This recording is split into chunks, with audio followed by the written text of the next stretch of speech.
Բարի լույս սիրելիներս, խոսենք այն մասին, թե ինչպես պետք է մարդը մաքուր խղճմտանք ունենա։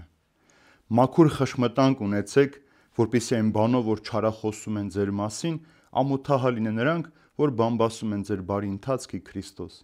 որովհետև ավելի լավ է բարեգործություն անելով չարչարվել, եթե այդ է Աստծո կամքը, քան չարիք գործել։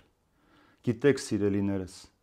նա ով մաքուր եւ անարատ խիղճ չունի, նա չի կարող արդյունապես մաքուր երևալ, որովհետև խիղճ Աստծո ձայնն է, որ դրված է մարդու մեջ, որպեսզի անդադար մեզ հիշեցնի, որ մեր ընթացքը սխալ է։ Ինչու է ասում մաքուր խղճմտանք ունեցեք։ Շատ հաճախ են մարդիկ մեզ բամբասում, չարախոսում մեր ընթացքի, մեր կյանքի, մեր գործերի մասին,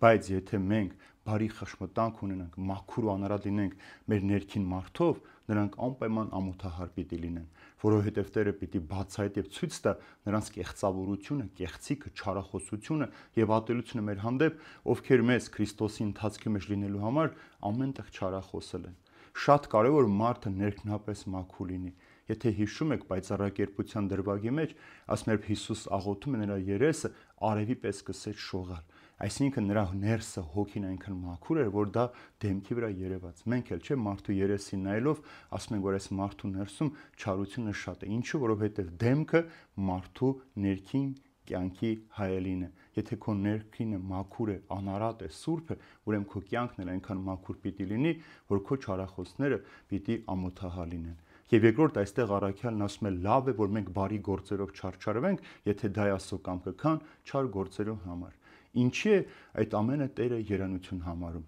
որովհետև այսպես վարվելով մենք նմանվում ենք Քրիստոսին, որովհետև Քրիստոս ինքն էլ բարի գործերով իր առաքինությամբ սրբությամբ հանդիմանանք դարձավ շատերի համար եւ նրան խաչը բարձրացրեցին։ Դա երանություն է արդար ու մաքուր մարդու համար, որովհետև այն մարդը, ով բարի ընթացք ունի, առաքին է չարախոսում են, չարախոս մարդիկ ոչ թե այդ մարդուն են վիրավորում ու ցավ պատճառում, այլ Աստծո դեմ են դուրս գալիս։ Իսկ Աստծո դեմ դուրս գալ նշանակում է պարտվել մեղքին։ Եվ ինչ է ասում Պողոս առաքյալը Եբրեցին նամակի մեջ, ասում է մենք ունենք մի քահանայապետ,